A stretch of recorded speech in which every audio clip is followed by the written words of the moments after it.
오늘 또 오후 시간에 오신 여러분들을 주님의 이름으로 축복합니다. 점심 맛있게 드셨죠? 아주 졸릴 수 있는 시간인데 우리 앞만 보지 마시고 가끔 옆 사람도 보시고 그래서 같이 말씀 좀 잘 듣고 또 함께 배우는 시간을 가지겠습니다. 여러분, 역사를 좋아하는 사람들은요, 역사 이야기 나오면 눈이 동글동글해져요. 근데 역사에 큰 관심이 없는 사람들은 역사 이야기 나오면 딴 생각하면서 눈을 감기도 합니다. 이 성경에서 우리가 지금 다니엘서 11장을 살피는데, 사실 저도 우리나라 역사도 잘 구체적으로 모르는데, 그죠? 어떻게 보면 이스라엘의 역사인데, 또 이 지중해 동편에 일어났던 일들, 흔히 세계사 속에서는 수리아 전쟁이라고 하는데, 이 5차에 걸친 이 전쟁에 대해서 성경에서 이렇게 예언으로 기록해놨는데, 이것까지 우리가 알아야 되나라는 생각이 있지만, 근데 여러분, 성경은 하나님이 오고 오는 세대에게 실제로 주신 이제 교훈을 주시기 위해서 기록한 것이죠. 그 다니엘도 후세대 사람들이 이런 거 배워가지고 무슨 유익이 있겠나 이랬으면 안 썼겠죠.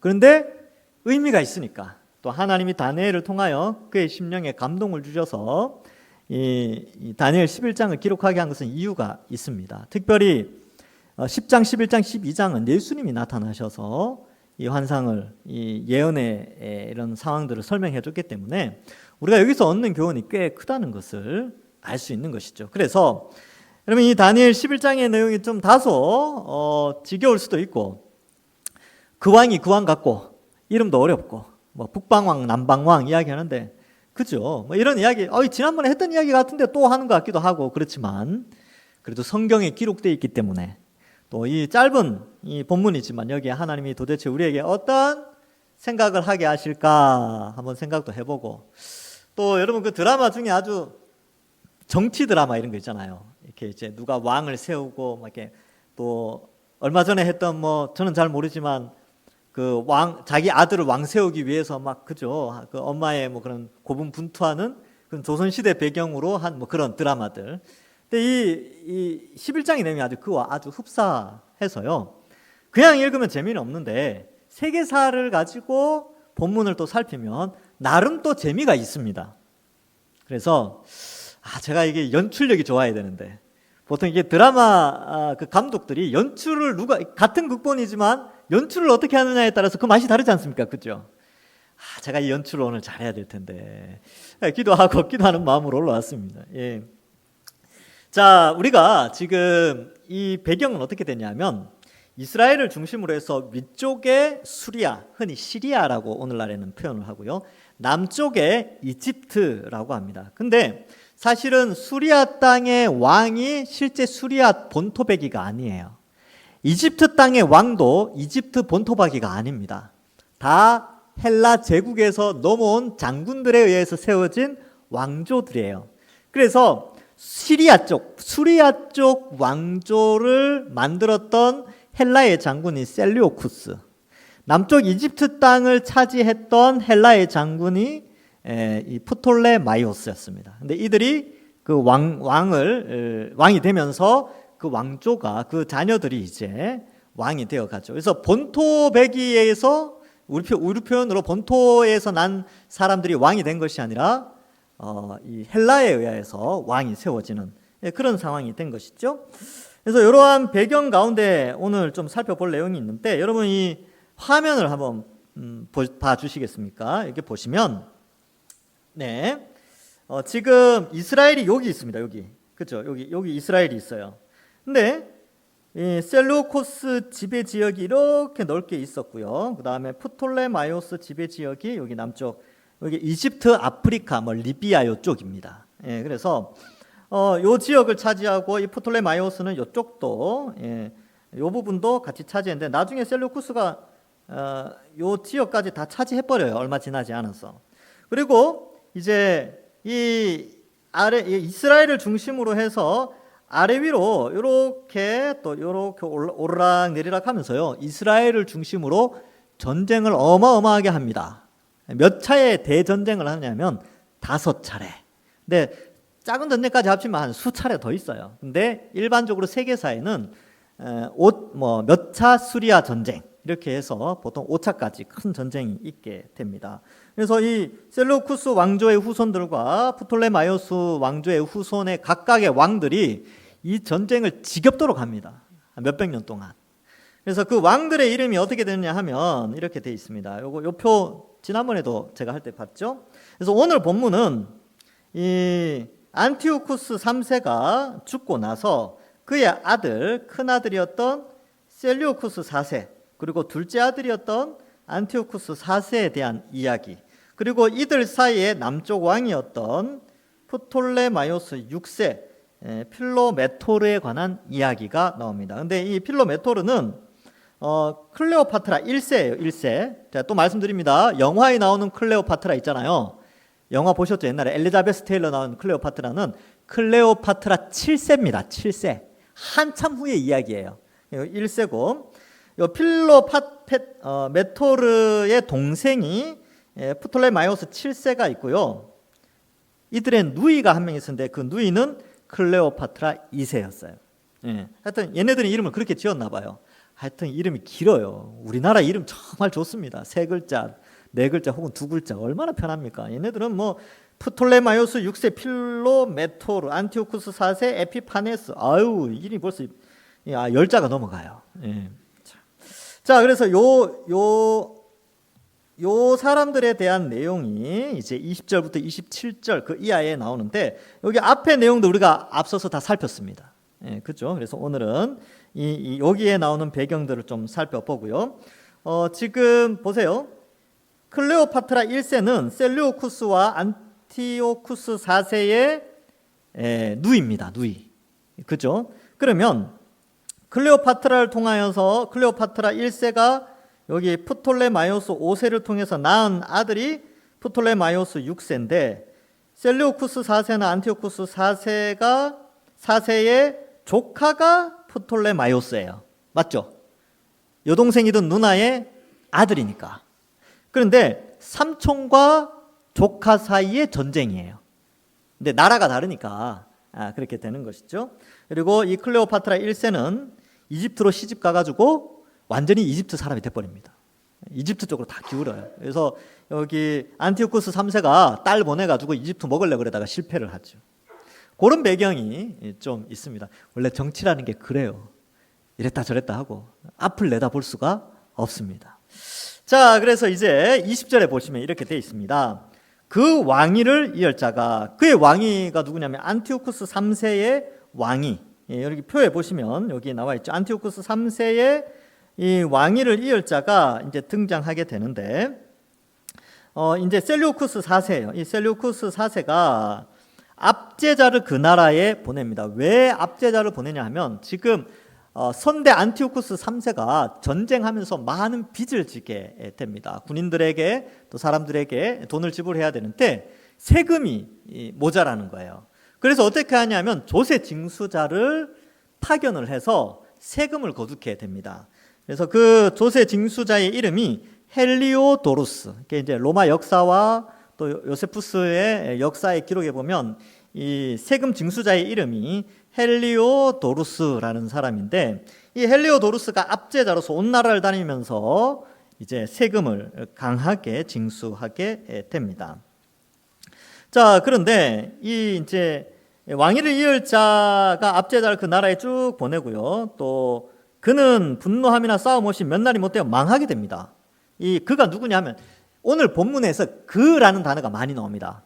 근데 그가 누구 그인지 어느 그인지 알아야 돼요. 이게 셀류쿠스 4세를 그라고 하는지, 아니면 압제자였던 헬리오도루스를 그라고 하는지, 아니면 이집트의 왕이었던 필로메토르를 그라고 하는지, 아니면 안티오쿠스 4세를 그라고 하는지, 아이고 헷갈리죠.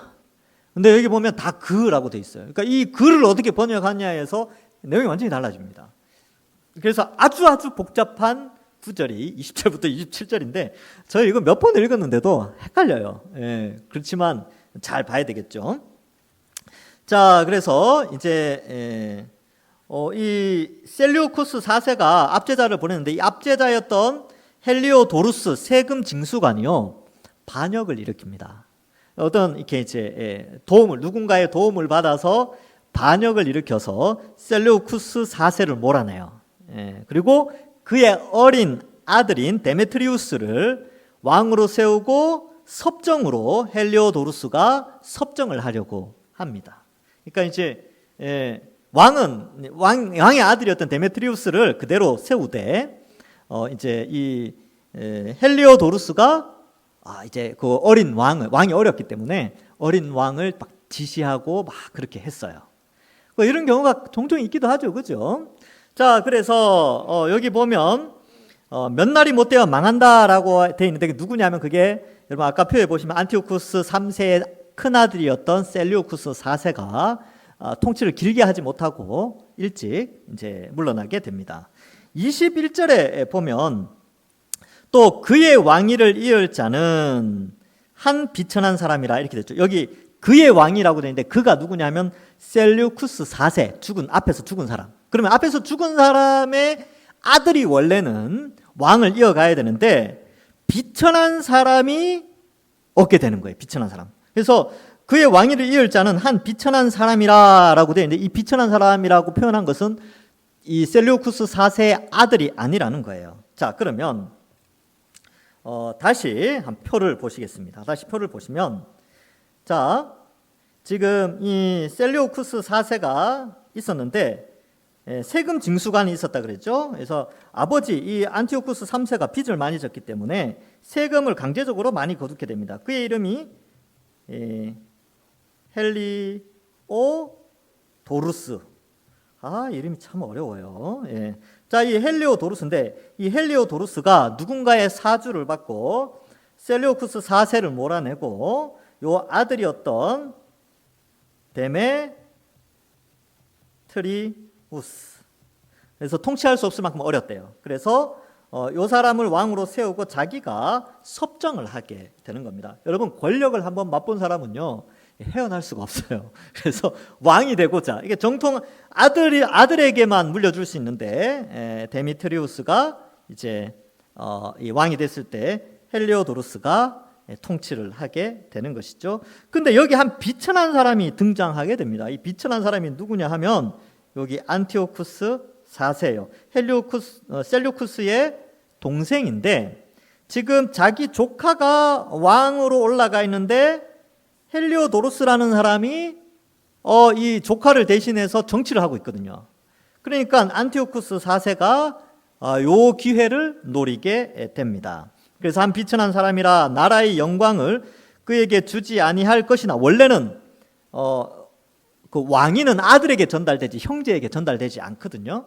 그래서 이제 아들에게 가야 되는데 이 형제였던 안티오쿠스 4세가 평안한 때를 타서 속임수로 그 나라를 얻을 것이며 이렇게 되어져 있습니다. 자, 여기에서 반전이 하나 등장합니다. 뭐냐 하면 제가 책을 읽어보니까요.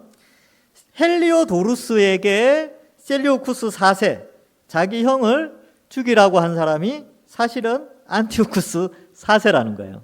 이 안티오쿠스 4세가 헬리오도루스에게 야 너가 왕이 될 수, 너 이제 섭정할 수 있고 너 권력을 차지할 수 있다라고 해서 이렇게 몰아낸 다음에 요 이제 자기 조카를 왕으로 세워놓고 네가 권력을 얼마든지 할 수 있다. 그렇게 이제 꼬신 거죠. 그래서 막상 헬리오도루스가 섭정을 하니까 안티오쿠스 4세가 본심이 드러나는 거죠. 역적이다. 이 헬리오도루스는 왕권을 침범하는 역적이다고 하면서 안티오쿠스 4세가 군사들을 모아서 자기가 시켰던 그 세금 징수관 헬리오도루스를 치게 됩니다. 그리고 왕이 돼요. 그러니까 형제에게 왕권이 넘어가지 않는데 자기 조카, 자기 형 뭐 이런 사람들 다 하고 자기가 권력을 잡은 사람이 누구냐 하면 안티오쿠스 4세 에피파네스입니다. 근데 이 에피파네스가 뭐냐 하면 신의 현현이란 뜻인데 당시 이 안티오쿠스 4세가 워낙 괴팍한 성격이라서 사람들이 에피파네스라고 하지 않고 에피마네스라고 했어요. 에피마네스는 무슨 뜻이냐면 미친 사람 이런 뜻입니다. 그래서 원래 왕이 있으면 백성들은 늘 해악과 풍자로 표현을 하지 않습니까? 그죠? 옛날에도 다 이런 게 있었어요. 그래서 그 당시에 수많은 사람들이 안티오쿠스 4세 에피마네스라고 표현을 했다고 합니다. 근데 공식적인 역사 기록에는 에피파네스라고 되어 있습니다. 그래서 이 안티오쿠스 4세가 음흉하게 모든 것들을 다 해서 깨끗하게 정리하고 왕위에 오릅니다. 여러분 옛날에 우리나라에도 비슷한 사건이 하나 있었죠. 세조 반정. 문종의 아들이었던 단종을 조카였잖아요. 근데 그렇게 해서 세조가 왕권을 가지게 되죠. 그래서 이러한 이 안티오쿠스 4세가 아주 교활하게 왕위를 가지게 됩니다. 그러니까 왕조가 바뀌게 되는 거죠. 자, 그래서 속임수로 그 나라를 얻을 것이며 라고 되어 있고, 지금 여러분 20절부터 쭉 이어지는 내용은 상당히 긴 내용, 다음번에도 하겠지만 이 안티오쿠스 4세 에피파네스에 대한 내용이 길게 나와 있습니다. 왜 그러냐 하면 이 사람이 유대 사람들에게 혹은 하나님에 대한 아주 큰 죄를 지었어요. 뒤에 가면 나오는데 아주 하여튼 진짜 미친 사람처럼 강력하게 이스라엘을 괴롭히게 됩니다.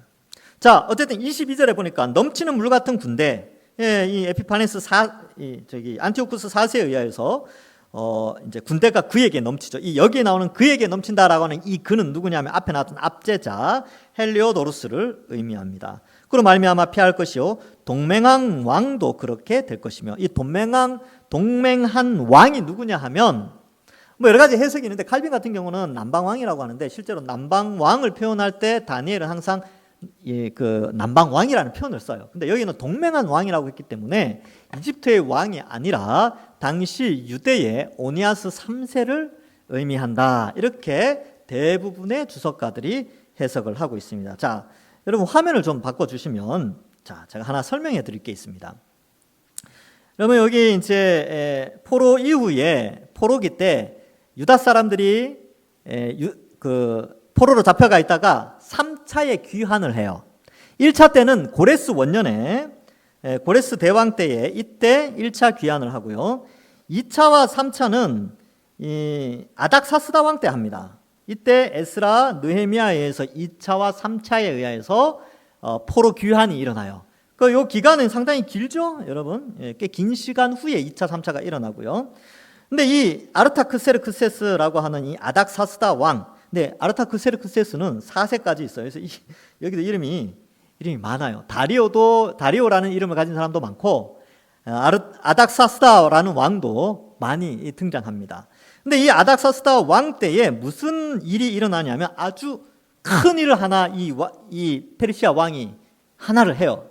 역사 기록에 보면 어떻게 되어 있냐면 페르시아 아래는 총독이라는 게 있습니다. 그래서 총독이 페르시아 나라에 있는 각 나라의 제국에 있는 여러 나라들의 페르시아 법에 의해서 다스리도록 했는데, 이 아닥사스다 왕이 2차, 3차 포로를 보내면서 한 일이 뭐냐 하면, 이제 총독의 법이 아닌, 페르시아의 법이 아닌 각 민족은 각 민족이 세워놓은 그 법에 의하여서 나라가 다스려질 것이다. 총독은 그냥 세금만 걷고 그 정도만 한다는 거예요.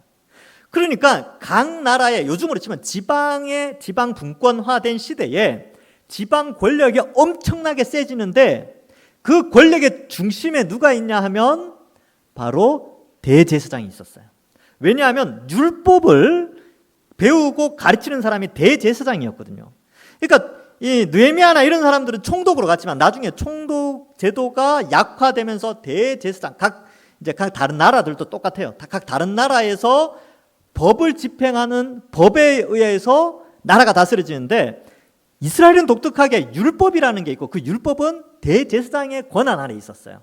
그러니까 이 아닥사스다 왕 이후에 왕권이라고 표현할 수 있는 권력이 총독에게서 이제 대제사장에게로 이양이 되어집니다. 그것이 헬라 시대를 페르시아가 망하고 헬라가 등극하고 이제 팔레스타인을 중심으로, 이스라엘을 중심으로 앞뒤 나눠지지만 그 영향력이 그대로 남아 있어서 이스라엘의 왕 그러면 대제사장이었어요. 그래서 여기 동맹한 왕은 그 당시의 대제사장이었던 오니아스 3세를 의미하게 됩니다. 그래서 이 오니아스 3세도 역시 나중에 죽음을 당하게 되는데, 그 이야기도 역사 속에서 보면 굉장히 재밌게 되어져 있습니다. 네, 다시 이제 화면을 바꿔주시고요. 그래서 동맹왕 왕도 그 팔레스타인 지역에 이 안티오쿠스 4세를 좋아하지 않는 이 오니아스 3세와 그 원래 세력들이 안티오쿠스 4세에게 당하게 되는 것이죠. 그런데 이때 유대에 무슨 일이 일어났냐 하면요. 오니아스 3세가 이제 대제사장으로 있었는데 오니아스 3세랑 안티오쿠스 4세가 정권을 잡고 나서 안티오쿠스 4세가 썩 좋아하진 않았어요. 그런데 북쪽 수리아 땅에서 일어났던 것처럼 여러분 동생이 형을 처단하고 왕이 되었잖아요. 유다에도 비슷한 일이 일어납니다. 어떤 일이 일어나냐면 오니아스 3세 대제사장의 동생이 있었는데 그 동생의 이름은 야손이었어요. 근데 이 오니아스 집안 가문 자체는 원래 친수리아예요. 그러니까 북방 왕을 좀 좋아하는 그런 스타일이고 토비아스 가문이라는 데가 있는데 거기는 남방 왕 프톨레마이오스 왕조를 좋아하는 가문이었는데 이 오니아스 3세 같은 경우는 이 북쪽 수리아 땅보다는 율법을 조금 더 귀하게 여겼어요. 그래서 예루살렘만큼은 헬라화가 되는 것을 막았던 사람입니다. 근데 안티오쿠스 4세는 그걸 싫어했어요. 그죠? 그래서 이렇게 되는데 야손이라는 동생은요, 자기가 대제사장이 되기 위해서, 즉 유대 땅의 실질적 통치자가 되기 위해서 안티오쿠스 4세를 찾아갑니다. 형 몰래 찾아갔겠죠. 그리고 엄청난 뇌물을 제공해요. 나에게 이 남쪽에 팔레스타인 지역의 대제사장직을 주면 이 예루살렘을 헬라화하는데 적극적으로 돕겠다. 그렇게 협상을 합니다. 그리고 돈을 많이 줬어요. 그러면 정치를 하면 항상 이게 돈이 왔다 갔다 해요. 그래서 안티오쿠스 4세가 그 청을 받아들여서 오니아스 3세를 쫓아내고 그의 동생이었던 야손을 이 대제사장에 임명하게 됩니다.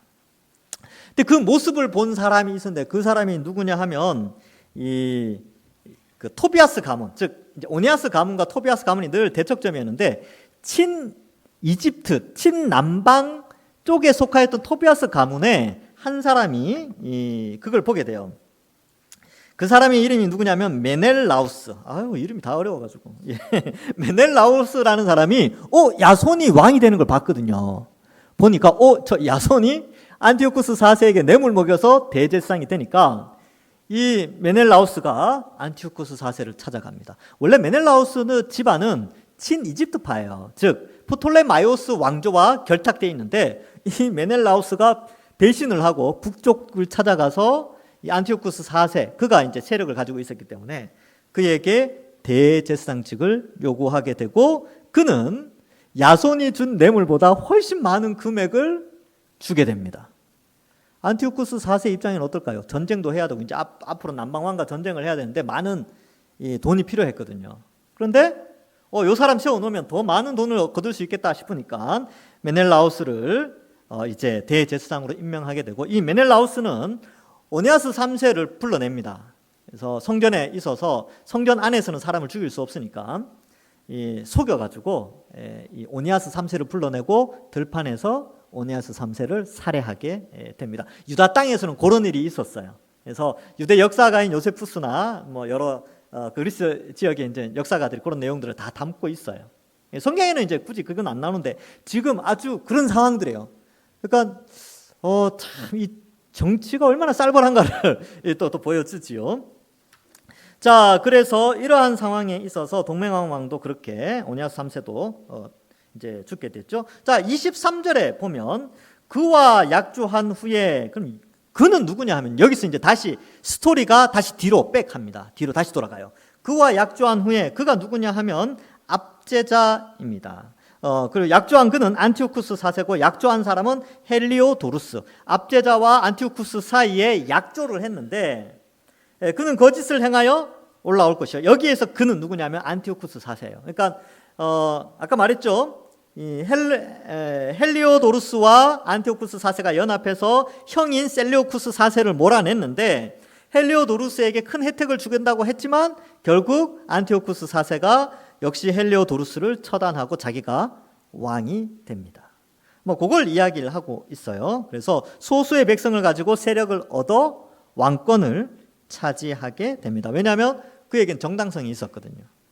왕권을 찬탈해간 헬리오도루스를 처단하고 자기가 왕이 되는 것에 대해서 많은 동의를 얻게 됩니다. 어떻게 보면 참 머리가 뛰어났다고 볼 수도 있고 지략에 능했지만 아주 간사한 그런 사람이었죠. 자, 24절에 보면 그가 평안할 때에 그 지방의 가장 기름진 곳에 들어와서 그의 조상들과 조상들의 조상이 행하지 못한 것을 행할 것이요. 24절은 어떻게 해석하냐면 여기 기름진 땅이라고 되어 있는데 이집트 땅을 의미합니다. 이집트가 점령하고 있던 영토들을 곳곳에 들어가서 이 안티오쿠스 4세가 이집트를 괴롭히기 시작하는 것이죠. 그는 노력하고 탈취한 재물을 무리에게 흩어주며 계략을 세워 얼마 동안 산성들을 칠 것인데 때가 이르기까지 그리하리라. 이 때라는 것은 뒤에 나오는 전쟁의 때까지 국지적인 전쟁을 계속하면서 세력을 확장하게 되는데 이때에 가장 피해를 많이 보는 지역이 어디냐면 유대 땅이에요. 북쪽에서 내려오니까 항상 이스라엘을 거쳐서 내려가니까 왜냐하면 지중해 바깥쪽으로 대로가 이렇게 나 있거든요. 그러니까 그걸로 내려가니까 항상 거쳐서 내려가는 거예요. 그래서 이 전쟁의 소용돌이 속에 이들이 들어가게 됩니다. 자, 그래서 이제 25절에 그가 그의 힘을 떨치며 용기를 다하여, 여기 그는 안티오쿠스 4세요. 북방 왕입니다. 용기를 다하여 큰 군대를 거느리고 이제 드디어 남방 왕을 치게 됩니다. 다시 한번 표를 보여드리겠습니다. 표를 좀 보여주시겠어요? 예, 이게 이제 표를 보면서 해야지 이해가 잘 돼요. 자, 안티오쿠스 4세가 권력을 잡았습니다. 그죠? 자, 이제 권력을 잡고 전투 준비를 위해서 여러 가지 재물을 많이 쌓고 성을 점령해 나가면서 힘을 길렀어요. 드디어 전투를 하게 되는데 조카인 필로메토르에게 이제 전쟁을 걸어가는 거예요. 그래서 이 전쟁을 시작하게 되죠. 이미 프톨레마이오스 5세는 죽고 그의 아들이 통치를 하게 되고 처음에 접근을 잘 못했던 이유가 여기 아내의 이름이 클레오파트라 1세잖아요. 클레오파트라 1세가 필로메토르의 엄마거든요. 근데 이 엄마가 누구냐 하면 안티오쿠스 4세와 남매지간이에요. 근데 이 클레오파트라가 머리가 굉장히 좋았나 봅니다. 함부로 못 들어왔대요. 누나인지 동생인지 하여튼 누이가 있을 때는 못 들어오다가 누이가 죽고 나서 침략을 합니다. 그래서 이제 전투를 하게 되지요. 자, 그래서 이제 이런 내용이 25절에 이제 등장하게 되고 이 조카와 삼촌 사이에 아주 치열한 전투를 벌이게 됩니다. 자, 그래서 이 필로메토르는 아무래도 안티오쿠스 4세보다는 어렵고 또 연약했다고 알려져 있습니다. 그래서 어떻게 되느냐? 여기 보면 이제 전쟁을 남방을 칠 것이요. 25절에 남방왕도 심히 크고 강한 군대를 거느리고 맞아 싸울 것이나 능히 당하지 못하리니 이는 그들이 계략을 세워 그를 침이니라. 이렇게 되어져 있습니다. 여러분 이 내용을 보면 사실 이집트에서의 상황을 좀 알 수 있습니다. 이 역사 기록에 보면 이 프톨레마이오스 6세 이집트 남방왕 필로메토르에게는 2명의 신하가 있었어요. 그 이름이 있었는데 이름이 어떻게 되냐 하면 잠깐만요. 여기 있네. 율라이우스, 레나이우스 이런 사람이 있었어요. 근데 이 사람들이 이집트 신하였거든요. 왕의 상에서 같이 밥을 먹는 충실한 신하였는데 이 두 사람이 안티오쿠스 4세 쪽으로 붙어버려요. 그래서 이집트 왕을 배신하게 됩니다. 그래서 배신자로 인해 이집트의 군인들이 많이 죽게 되고요. 또 이 패배하게 되는 이 조카가 패배하게 됩니다. 그래서 이 전쟁의 이름이 뭐냐면 펠루시움 전투라고 하는데 BC 169년에 있었던 이 수리아와 남쪽 프톨레마이오스 이집트와의 전쟁이다라고 표현하고 있습니다.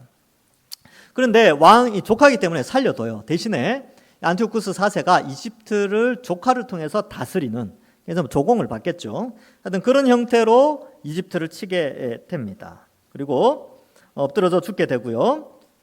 많은 사람들이 죽죠. 여기 이제 군대가 이집트 이때 이 펠루시움 전투에서 이집트의 군인들이 상당히 많이 죽었다라고 기록되어져 있습니다.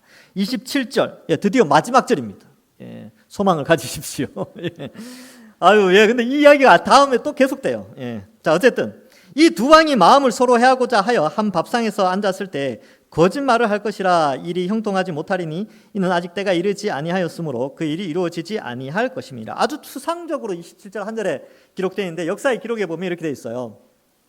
이 필로메토르 조카죠. 삼촌이었던 안티오쿠스 4세, 한쪽은 북방왕이었고 한쪽은 남방왕이었는데 전쟁이 끝나고 협약을 하기 위해서 같이 식사를 하는데 이 안티오쿠스 4세는 확실한 점령을 위해서 이 필로메토르, 프톨레마이오스 6세의 동생이었던 프톨레마이오스 7세에게 안티오쿠스 4세가 조건을 내겁니다. 너 내 말 잘 들으면 나중에 이렇게 해서 야 너도 왕이 될 수 있어. 뭐 이런 식으로 이 이집트 왕의 동생과 작전을 짜게 돼요.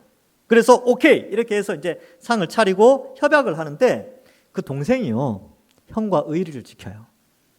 그리고 막상 협상 현장에서는 형과 함께 협력해서 이 안티오쿠스 4세의 뜻을 따르지 않게 됩니다. 그리고 다시 세력을 형성했기 때문에 이 안티오쿠스 4세가 자기가 원하는 대로 되지 않았어요. 그리고 이 남방왕은 이 북방왕에게 그대로 순종하겠다 해놓고 뒤로는 또다시 동생과 함께 힘을 키우고 있었던 것이죠. 그러니까 서로 간에 권력 다툼과 정치 이런 것들이 이 당시에 있었다라는 것을 우리에게 알려주고 있습니다. 자, 그러면 말씀을 맺는 가운데 여러분 여기에서 우리가 얻을 수 있는 교훈은 뭐냐? 이게 우리가 무슨 상관이 있습니까? 이렇게 질문할 수 있죠.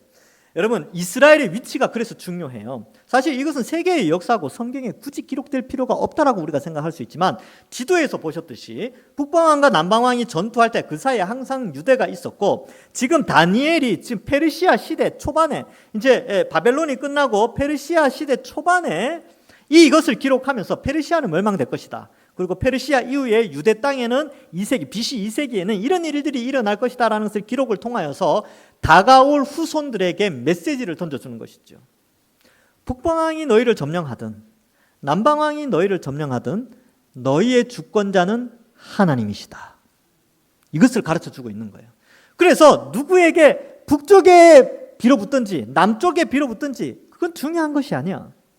너희는 하나님이 지키시고 너희는 하나님만을 의지해야 된다라는 것을 가르쳐주고 있습니다.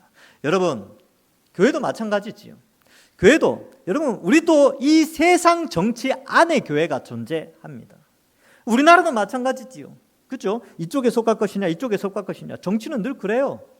그리고 늘 정치는 항상 통일되게 한 군데 묶여져 있은 적이 없습니다. 일제시대 때 말고는 잘 없었어요.